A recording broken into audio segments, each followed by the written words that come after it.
করুন, রাত ৩টা, হঠাৎ বিছানা কাঁপছে, বাচ্চা কাঁদছে, আপনি কি করবেন? দৌড়াবেন, লিফটে যাবেন, নাকি সিঁড়ি দিয়ে নামবেন? সত্যি বলছি, এই তিনটা পদক্ষেপই একদম ভুল।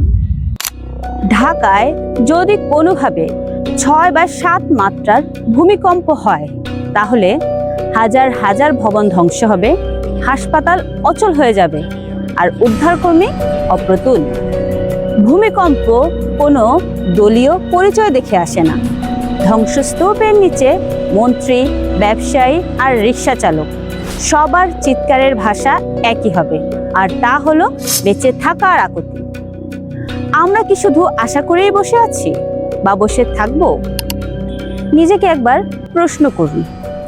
সব দোষ রাষ্ট্রের ওপর চাপানোর আগে নিজেকে একটা প্রশ্ন করুন, ব্যক্তিগতভাবে আমি কি করেছি?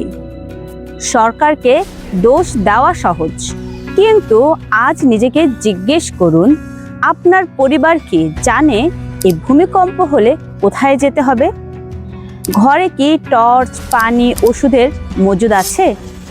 না থাকলে রাষ্ট্রকে দোষ দেওয়ার আগে নিজের দায়িত্বটুকু নিন। ভূমিকম্পে দৌড়ানো, লিফট ধরা, বারান্দায় যাওয়া সবই বিপজ্জনক। বিশেষজ্ঞরা বলেন মাত্র 3টি শব্দ: ড্রপ, কভার, হোল্ড অন। মানে নিচু হন, কোনো মজবুত টেবিলের নিচে আশ্রয় নিন, শক্তভাবে ধরে থাকুন। এটুকুই আপনার বেঁচে থাকার সম্ভাবনা সবচেয়ে বেশি বাড়িয়ে দিবে। একজন মুসলিমের প্রস্তুতি কেমন হতে পারে? ভবন মজবুত করার কথা আমরা ভাবি, কিন্তু নিজেদের ভেতরটা কতটা মজবুত? দুর্যোগ শুধু ভয়ের বিষয় নয়, এটা আত্মজিজ্ঞাসার সময়। আমি কি আল্লাহর হক আদায় করেছি? পরিবারের প্রতি দায়িত্বশীল আছি?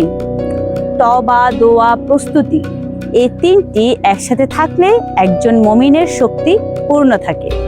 ভূমিকম্প কখন আসবে আমরা কেউই কিন্তু জানি না, কিন্তু প্রস্তুত থাকবো কিনা সেই সিদ্ধান্ত সম্পূর্ণ আমাদের। আজ রাতে পরিবারের সাথে বসুন, একটা প্রশ্ন করুন সবাইকে, ভূমিকম্প হলে আমরা কোথায় যাব? এবার কমেন্টে আমার সাথে আলোচনা করুন, বা আমার সাথে বলতে পারেন, বা আমার কমেন্টে জানাতে পারেন আমি করেছি, আমি করব।